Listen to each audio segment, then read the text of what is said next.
Okay, so this is chapter 3 of the story of a miracle. 27,000 BC, and with the miracle mountains above that go 4,000 feet high, with 2 waterfalls coming off the sides that go into rivers.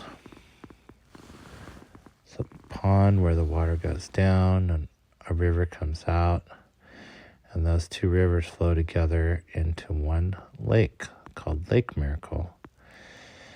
And the town of Miracle is on the side of the lake.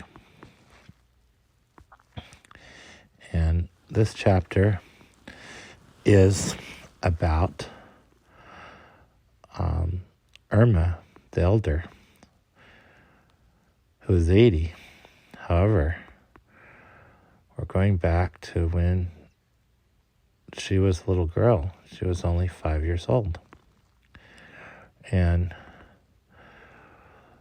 the town of Miracle was very organized, very orderly, and very free. The kids lived with their parents, and they'd go to school. Most of their schools were outside, and they would learn about how to grow things. They would learn how to do exercise so they can make their bodies stronger. They would do art projects, and as they got older, they would learn to read, talk, use their language, and learn how to figure things out, how to plan for crops. They weren't taught math skills.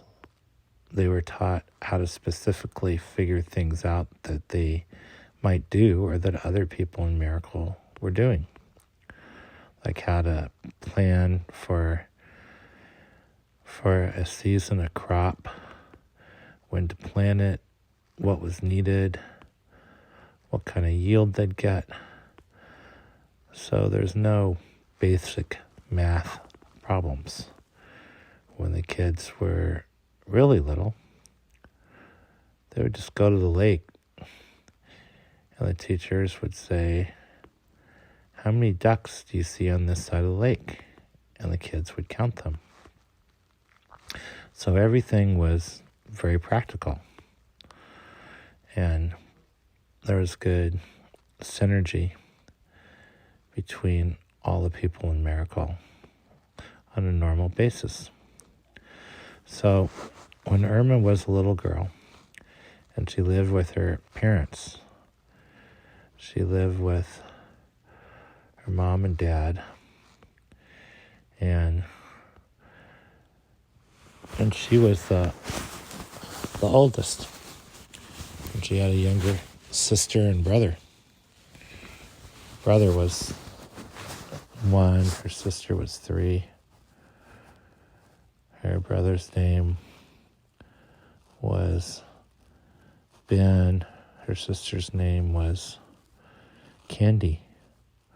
And Irma, being the eldest, she would go to what would be the equivalent of this time of her kindergarten. It's a school for 5-year-olds. And again, all the teaching was all hands-on to making food, washing, cleaning, doing the crops, running, hunting, identifying different fruits, vegetables, herbs, the nature, because Miracle was one with nature. And when Irma was little, she asked a lot of questions. And she'd always ask her mom, "Why are things this way? Why are things that way?" She had a very inquisitive mind. And she didn't just accept the answers that the adults gave her. And she asked her mom, said, "Mom, like, why is the sky blue?" And her mom just said, "I don't know, honey. It's always been blue." And she asked her dad, "How come the sky was blue?" And her dad said, "Well, it's always been blue. And when the sun's shining in the lake, Lake Miracle's blue too. So I guess the air and water is just blue." And her mom and dad didn't seem to have any question about it. They just gave her an answer. But Irma, being a very inquisitive little girl and a very wise soul, she then asked her teacher why the sky was blue. And her teacher said the same thing. It's always been blue. It's just blue. And she didn't know why. And Irma was like, "I have to figure this out. There's something I don't understand. I see the sky is blue. I see the water's blue. But when I hold the water, it's clear. And when I look at the sky right in front of me, it's clear. So the sky's clear. The water's clear. Where does the blue come from?" And everybody she asked said, "I don't know. I don't know where it comes from." And Irma just didn't accept that. It's like she knew something that everybody else didn't know, but she didn't know what it was, but she knew she knew. So she asked her dad that the next time there was a full moon to take her up in the Miracle Mountains at night so she could look at the moon. And her dad said, "Sure." And they didn't go all the way up, 4,000 feet. It's too high for Irma to climb at 5, but there was a point that was 2,000 feet up. And that was really high too. So they went up there, and her dad went slower so she could keep up. And she was a good hiker. She had been walking and running and hiking ever since she was very little. And she loved to be athletic. She loved to move and be active. So she liked the challenge of going up the mountain, and also it was beautiful. She saw different scenery. There was rocks. When she went up the mountain, she could see deer. She would see eagles. She would see different rocks, different vegetation. And Irma was very fascinated by all that. And they went up to their camp spot where it was like a sort of flat tucked into the mountain so it wasn't too windy. And also so they just felt like they had their own little cubbyhole space where they're protected by the side of the mountain and the rocks, the vegetation. It just felt a little more homey than being out in the open.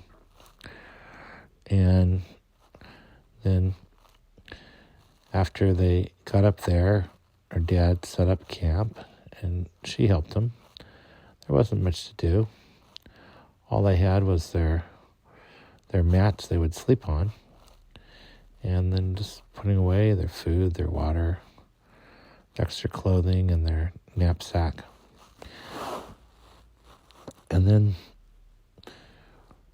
after they had eaten, and when it was dark and the moon was starting to go up in the sky, then Ernest asked her dad and said, "Dad, well, can we just lay down and look at the moon? I'm not tired yet. I think there's something that I'll find out by looking at it." Her dad said, "Sure, honey, you can look at the moon all you want. That's fine." And he was very sweet, and he felt very challenged by Irma because she would always ask so many questions. She was so inquisitive. However, he just adored her because she was so spunky and full of life. She was very vibrant, and she was very active, and she could also be very still. She could do both very well. And so, and then she said, "Look, Dad, the moon's coming up over the mountain." And he said, "I see, honey." And so situate herself in such a way so she could see the moon, because it's still sort of low down in the sky, and she wanted to look lying down. And she just lay there, and she looked at the moon, saw the bright shining moon, and then she looked, and she saw that around the moon wasn't the moon, that the moon, the sunlight bouncing off the full moon was illuminating. There's like a reflex blue color. And then she realized, oh my goodness, our part of the universe is actually reflex blue. And then she realized that the air was clear, and the water was clear, and the air reflected this reflex blue from the universe, and that reflected in the water. And now she knew why everything was blue. And she showed her dad and said, "Look, Daddy, look. If you look carefully around the full moon, you can see there's like this reflex blue ring around the moon. And the moon's in outer space, right, Daddy?" And she said, "Yeah, it's very, very far away from here. Very, very, very far away." And she said, "Well, space is actually, if we have space in a room, it's clear, it doesn't have a color. And it seems like unless you look up at the sky, the air is just clear." So Dad said, "Well, you're right, honey." And she said, "When I get water from the lake and put it in a cup or bowl, it's clear." And he said, "You're right, honey." And she said, So I finally figured out where the blue came from. Look, Daddy, you can see clear as around the moon, there's the color of the reflex blue, which is coming from deeper space. And the moonlight, the light off the moon from the sun, it creates the moonlight, is illuminating that deep blue color. And that's what color there is in the space of the universe. And then, since the sky is clear and it's light during the day with the sun, it becomes a lighter blue, because it's the light goes into the reflex blue and makes it light blue. And her dad said, "That's amazing, Irma. I've never heard that before. You're quite clever. You're only 5 years old and you figured this out all by yourself." And she said, "Yes, Daddy, I kept asking everybody, but all they would tell me, including you and Mom, was the sky's always been blue. And I wanted to know why, and why the water was blue. And when I get it, it's clear. And now you know too, Daddy." And he goes, "Yeah, this is quite a discovery. We'll certainly have to share this. I'll let people know that you're the one who figured it out." And Irma was quite pleased with herself and pleased with her dad for both taking her on the trip, the overnight trip, and also for being so interested in her discovery and really recognizing that she knew what she was talking about. And she could see. And she lay on her bed and was ready to go to sleep. Her bed was just a mat. It was made from different fabrics, from plants and wool and different things, so that it was both sturdy and soft. And when she went to sleep that night, she had a dream. And in her dream, she dreamed that she was at the top of the Miracle Mountains, and she was sitting there meditating, and she looked over, and she saw a man in a white robe with long hair and a beard, sort of a brown color with blue eyes. And she asked him what his name was. And he said that his name was Babaji. And she said, well, what are you doing here, Babaji? Babaji said, well, I came here to hang out with you. And Irma asked in her dream, as a 5-year-old, that how did he know her? And he said, I've always known you. We've been around in this universe together for a long, long time. And I am one of your guides, one of your spirit guides, to help you guide you in this life. Because when you're older, you're going to be quite important. In fact, when you're a grandmother, you will be the head elder. And I never thought in her 5-year-old mind, like, head elder? Like, Babaji, are you kidding? He said, no, I'm not kidding.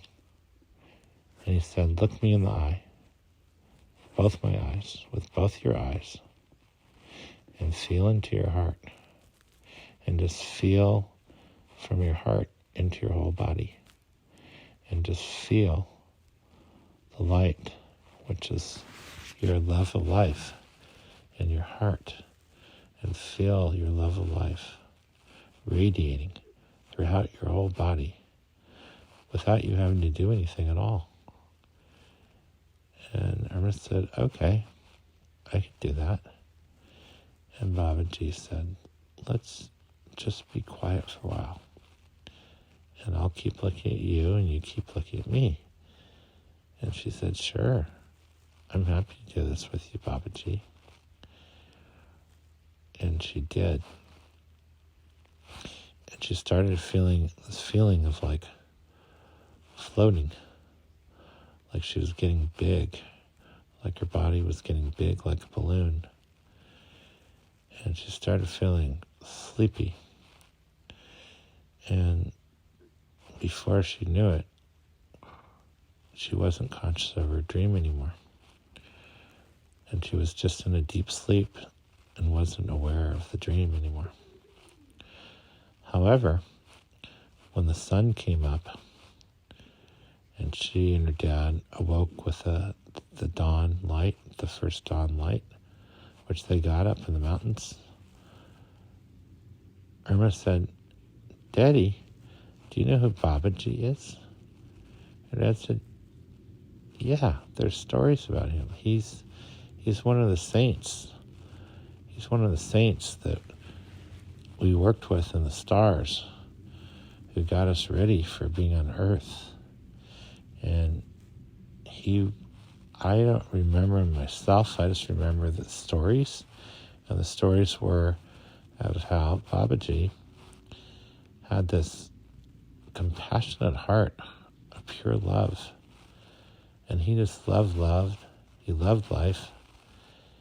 And he was never limited to being alive or being in spirit. He was always everywhere, all the time. And particularly whoever he was with, he was even more there. And then Irma told her dad about her dream and what she dreamed.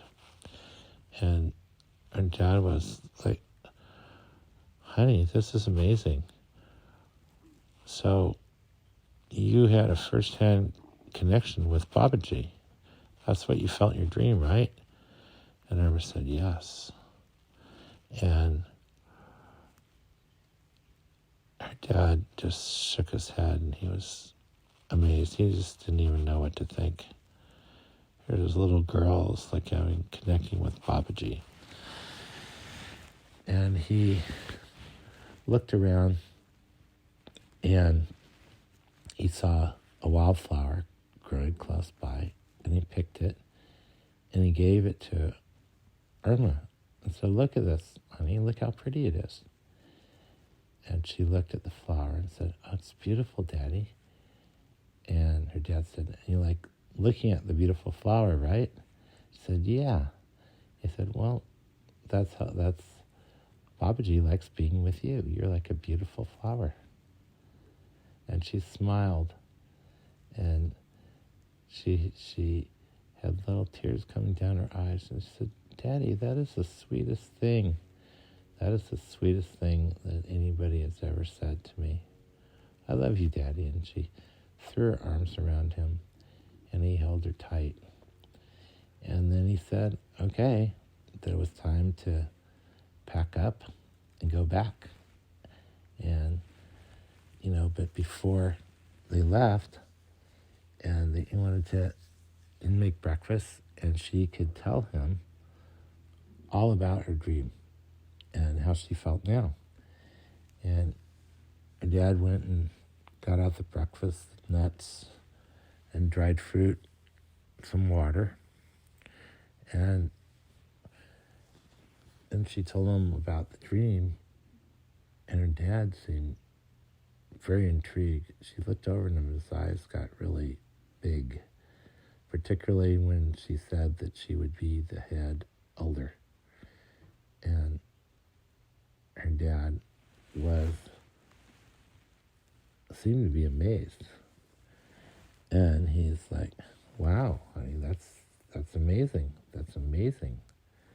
And he seemed to really marvel at what she had dreamed.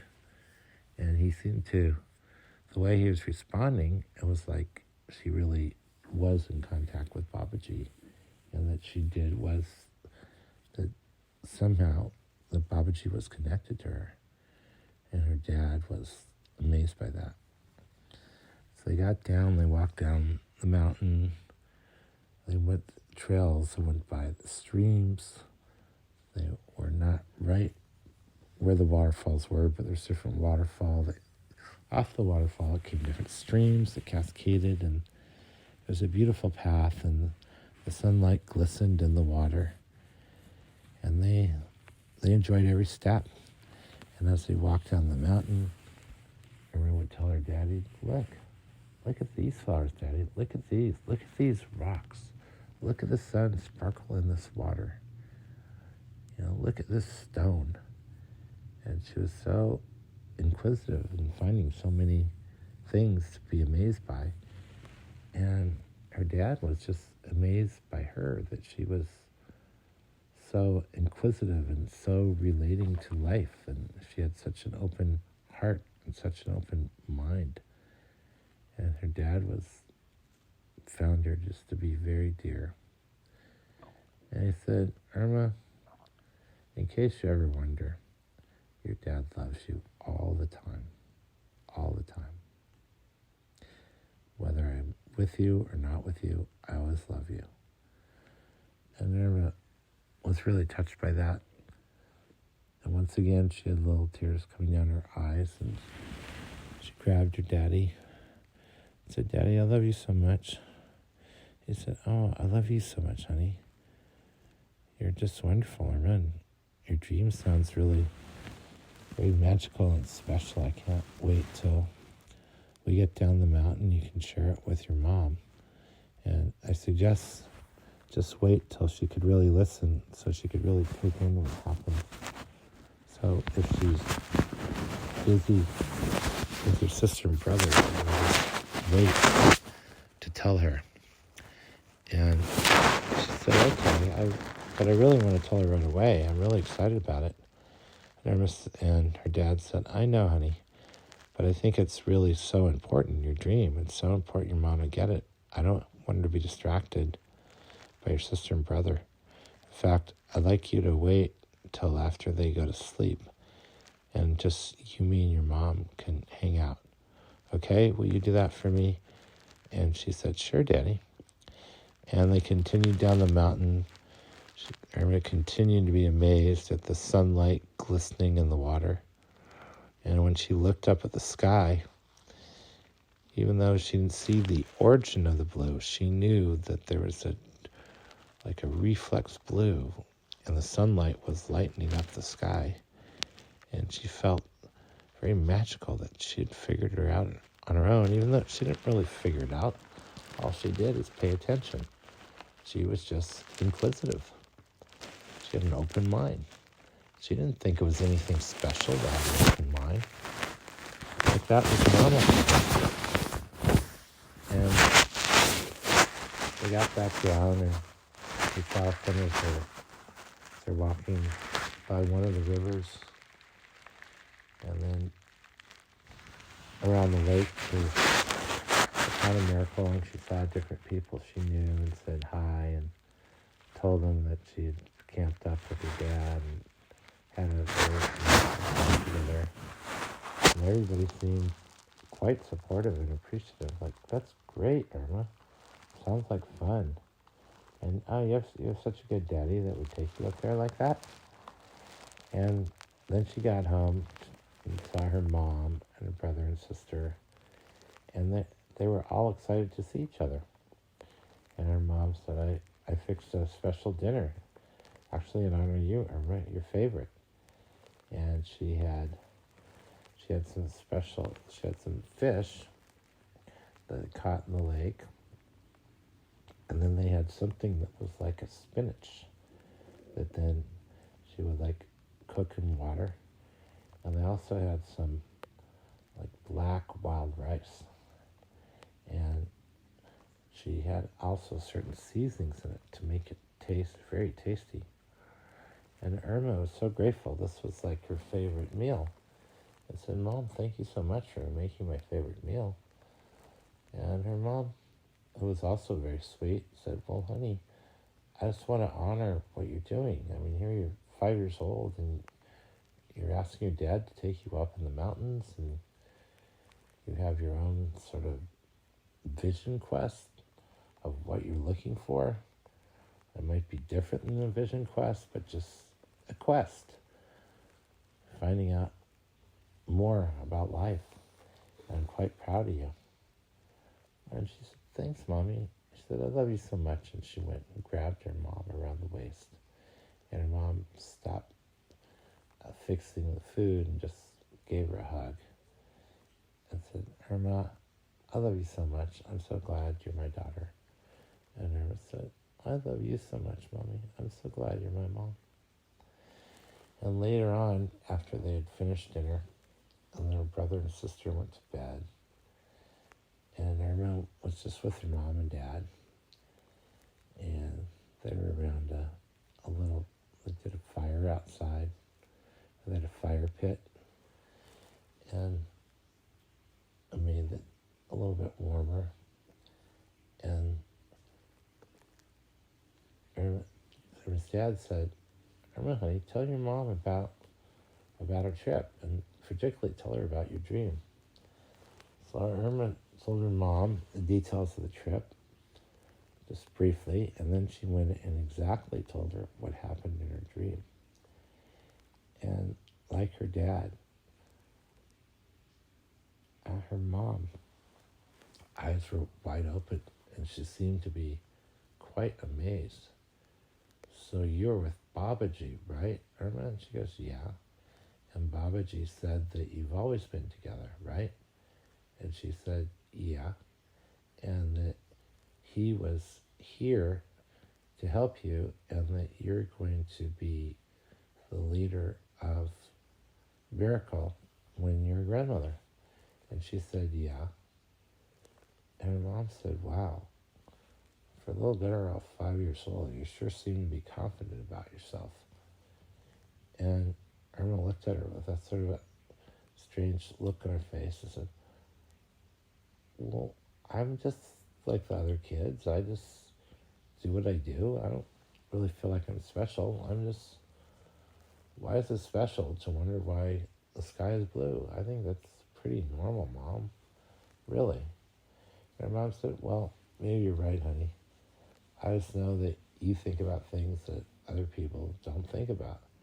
And Irma said, well, that doesn't mean they can't think about it. You know, I have an open mind because I want to know why things are the way they are. I always want to know why things are the way they are. So in order to know, I have to have an open mind to take in all this different information. And anyway, her mom was like, well, honey, that's the difference between you and the other kids. Not just being our kids, being the kids of our whole town of Miracle. They just don't do with their mind what you do with your mind. Your mind is so open, your mind is so clear, and you know what you know, and you don't know what you don't know. And you're really clear about that. So basically, her mom told her she had total function of her mind to be able to see clearly what was happening, to not come out of an emotional reaction, to be positive, neutral, and just to observe what the truth was and really just see it without doing anything to change it.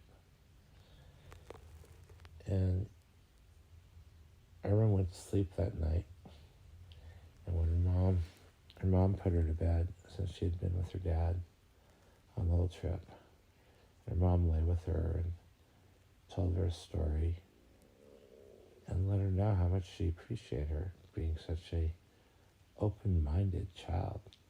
It was challenging for her to keep up with Irma.